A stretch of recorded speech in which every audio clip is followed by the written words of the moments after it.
আমি তোমাদেরকে আজকে এমন এক গল্প শোনাচ্ছি গতকালের, যেটা তোমার সারা জীবনের শিক্ষণীয় হতে পারে।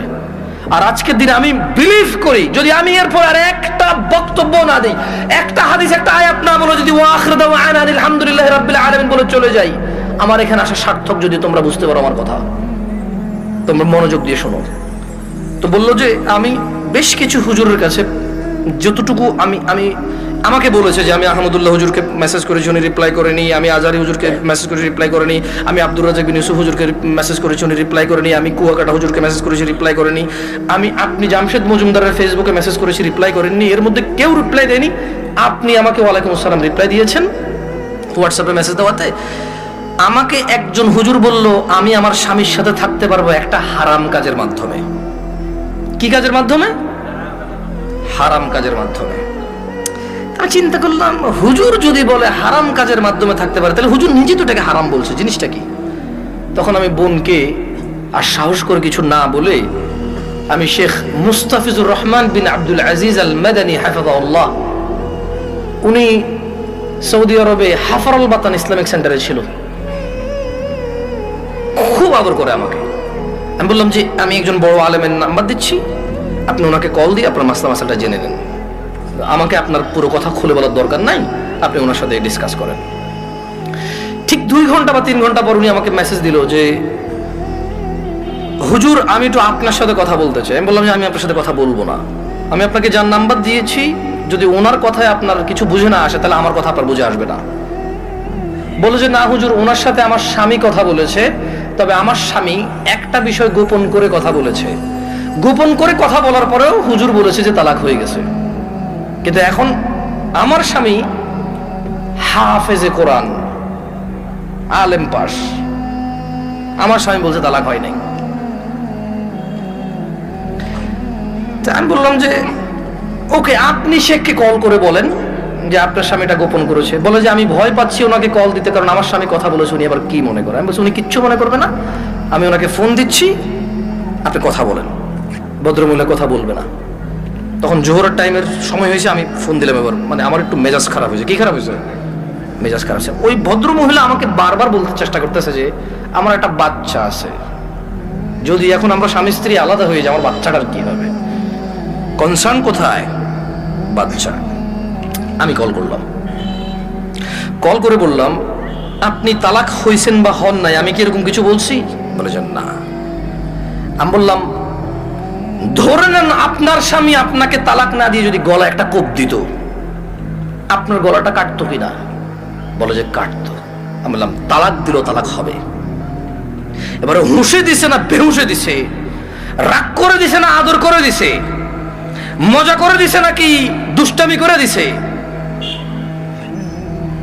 এইটা ম্যাটার না। আপনার স্বামী যদি আপনাকে 5 তলা বিল্ডিং থেকে রাগ করে অথবা রাগ না করে হাসি মুখে অথবা দুষ্টামি করে যদি আপনাকে ধাক্কা দিত, আপনি কি পড়তেন 5 তলা থেকে? বলে যে পড়তাম। তাহলে আপনার কেন মনে হচ্ছে না যে আপনার স্বামী আপনাকে রাগের মাথায় তালাক দিলে হবে না? রাগের মাথায় ধাক্কা দিলে যদি 5 তলা থেকে পড়ে আপনার হাত পা ভেঙে যায়, মরার সুযোগ থাকে, মরে যেতে পারেন আপনি, এরকম সম্ভাবনা থাকে, তাহলে কেন আপনার স্বামী আপনাকে তালাক দিলে তালাক হবে না? মানতে অসুবিধা কোথায়? যে আল্লাহ আপনার এই স্বামীকে কবুল বলার পরে ওর সাথে থাকা বৈধ করেছে, সে আল্লাহই তো 3 তালাক পরিপূর্ণ হয়ে গেলে থাকাটা অবৈধ করেছে। যিনি আপনাকে এর সঙ্গ দেওয়ার জন্য বৈধ করেছে, আপনি মেনেছেন সেটা। উনি যখন অবৈধ করেছে সেটা মানছেন না কেন আপনি? প্রবলেম কোথায় আপনার? আপনার বাচ্চা। যদি আপনার হাজবেন্ড কালকে অ্যাক্সিডেন্ট হয়ে মারা যায়, মৃত্যুর পর আপনার হাজবেন্ডকে নিয়ে আসতে পারবেন জীবিত করে? না। যদি আপনি মারা যান কালকে, আপনার এই বাচ্চা কি মাহারা হবে না? হবে। ওকে, আপনার দুইজনই উভয় মারা গেলেন, কোন অ্যাক্সিডেন্টে বাচ্চাকে রেখে গেলেন, বউ জামাই গেলেন কোথাও ঘুরতে বা ডাক্তার দেখাইতে, অ্যাক্সিডেন্টে 2 জন মারা গেলেন, আপনার এই বাচ্চা থাকবে কিনা? বলে থাকবে। তো তখন আপনাকে কি ফিরাতে পারবে কেউ মৃত্যু থেকে? না। তা আপনি কেন আল্লাহর বিধান মানতে এত অসুবিধা হচ্ছে যদি পরিপূর্ণ তালাক হয় আপনার? আমি বললাম শেখকে কি প্রশ্ন করেছে? বলে যে ও আমাকে বিয়ের পরে, মেয়ের বয়স মাত্র 18 বছর, ওয়াল্লাহ ভাই আমি কথা বলতাম না, আমাকে ভয়েসে বলেছে যে ভাই আমার বয়স মাত্র 18, আমার একটা বাচ্চা আছে, আমার স্বামী খুব বদমেজাজি, আমাকে তালাক দিয়েছে, এখন ও অনুতপ্ত থাকতে চাই। কত বছর বয়স মেয়ের? শুধু 18, একটা বাচ্চার মা। যে বাচ্চা, ওই বাচ্চার বয়স আমাকে বলেছে যে 3 মাস বা 3 বছর আমার সঠিক মনে নাই, এরকম কিছু বলেছে। আমি বললাম আপনি কি মানে নিজে নিজে পছন্দ করে বিয়ে করেছেন নাকি বাবা মা পছন্দ করে বিয়ে দিয়েছে? বললো যে বাবা মা পছন্দ করে বিয়ে দিয়েছে। আমি বললাম বিয়ের আগে স্বামীকে চিনতেন না? বলে যে না। আমি বললাম আপনার স্বামী নামাজ পড়ে না ঠিক না? বলে যে হ্যাঁ। আমি বললাম আপনার স্বামী তো নামাজ পড়ে না ঠিক না? হ্যাঁ। আমি বললাম আপনার স্বামী হুজুর আলেম এগুলো বলে লাভ কি, হাফেজ বলে লাভ কি? ও তো নামাজই পড়ে না, ও তো ধর্মর কোনো মূল্যায়নই করে না। ও আপনাকে তালাক দেয় আবার রাখে, আবার তালাক দেয় আবার রাখে, আবার তালাক দেয় আবার রাখে, এখনো আপনাকে রাখতে রাজি আর আপনি ওর কাছে থাকতে রাজি। তো বললো যে প্রথমে একদিন তালাক দিল, তালাক দেওয়ার পর ওনার স্বামী বিলিভ করে একসাথে 3 তালাক দিলে তালাক হয়ে যায়। ওনার স্বামীর এটা দেখেন, আমি আবার বলি, এটা আমি বলছি না, উনি বলছে যে ওনার স্বামী হাফেজ এবং আলেম পাশ মেবি, বা হাফেজ এটা কনফার্ম আমি। তো বললো যে উনি জানে যে এক বৈঠকে 3 বার তালাক দিলে তালাক হয়ে যায়, কিন্তু শেখ মুস্তাফিজুর রহমান বিন আব্দুল আজিজ মাদানীকে যখন ফোন করেছে তখন উনি বলেছে আচ্ছা ধরলাম একবার, 3টাকে কয়বার ধরলাম? এক বৈঠক ধরলাম। বলে যে আপনাকে আদ দিছে? বলে যে হ্যাঁ আরেকবার দিছে। বলে যে ওটাকে আবার ধরলাম। বলে যে আদ দিছে? বলে যে সে গোপন করছে, কিন্তু সে একদিন আমাকে বলছে তোমাকে আমি তালাক দিলাম, তুমি যাচ্ছ না কেন? এই কথাটুকু শেখের কাছে সে গোপন করেছে। কি করেছে?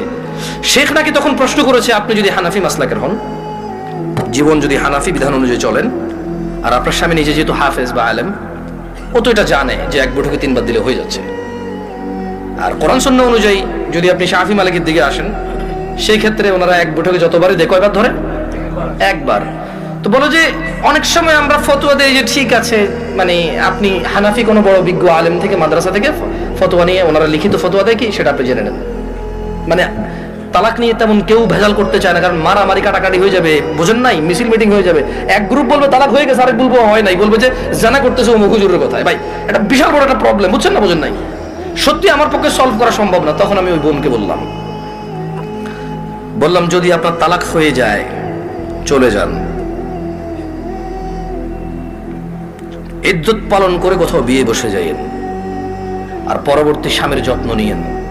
করে দিয়েছে। তো আমি মহিলাকে বললাম যে আপনার তালাক হয়েছে বা হয় নাই ফটো দেওয়ার আমার যোগ্যতা নাই, আপনি যদি মনে করেন আপনার স্বামী গোপন করেছে শেখের সাথে, তালাক একবার তালাক দিছে যেটা গোপন করেছে, আপনি ওনার সাথেই কথা বলেন। তো আমি আমার বোনদেরকে বলবো বোন, ও আচ্ছা, আমি ওই মেয়েটাকে এতটুকু বললাম যে যেই ছেলে আপনাকে 3 বার তালাক দিল, 3 বার, আপনার কাছে কেন মনে হয় ও 4র্থবার দিবে না? আবার আপনার কাছে কেন মনে হলো যে ও 4র্থবার দিবে না? আর এই তো আপনি এই স্বামী ছাড়া থাকতে পারবেন না, আপনার একটা বাচ্চা আছে, কেন আপনি স্বামীর সাথে এমন ব্যবহার করলেন যে ও তালাক পর্যন্ত গিয়ে পৌঁছালো? ওর উপায় কি? ওই বেচারার উপায় কি? ধরলামও খারাপ, ওর চেয়ে নিকৃষ্ট পুরুষ আর এই পৃথিবীতে আমি ধরে নিলাম। আপনি যদি ওর সাথে এমন ব্যবহার করেন যে ও তালাক দেওয়া ছাড়া রেখে উপায় নাই, একটা ঘরে আগুন লেগে গেছে, বের হবে না মানুষ বের হবে না? এই দরজা বন্ধ, সেই দরজা বন্ধ, সেই দরজা বন্ধ, জানালা দিয়ে হলো তো মানুষ বের হবে না? তা আপনি এমন এক সংসারের মধ্যে কেরেঙ্গাল লাগাই দিয়েছেন, কিচ্ছা কাহিনী লাগাই দিয়েছেন, এমন এক অশান্তি লাগাই দিয়েছেন, ও আর তালাক ছাড়া বেরোতে পারছে না এখান থেকে। এমন করলেন কেন? এই যে এখন কান্নাকাটি করতেছেন, এমন করলেন কেন? এই যে বলতেছেন আমি এখন ধৈর্য ধরবো, আমি আর মুখে মুখে বলবো না, আমি আর ওর অপছন্দ হয় ওর বাবা মায়ের সাথে খোটাখুটি করলে এখন আর করবো না, আমি আগে কেন ভাবেন নাই? আমি আমার বোনদেরকে বলবো তোমার স্বামী আছে, ওকে গুরুত্ব দাও।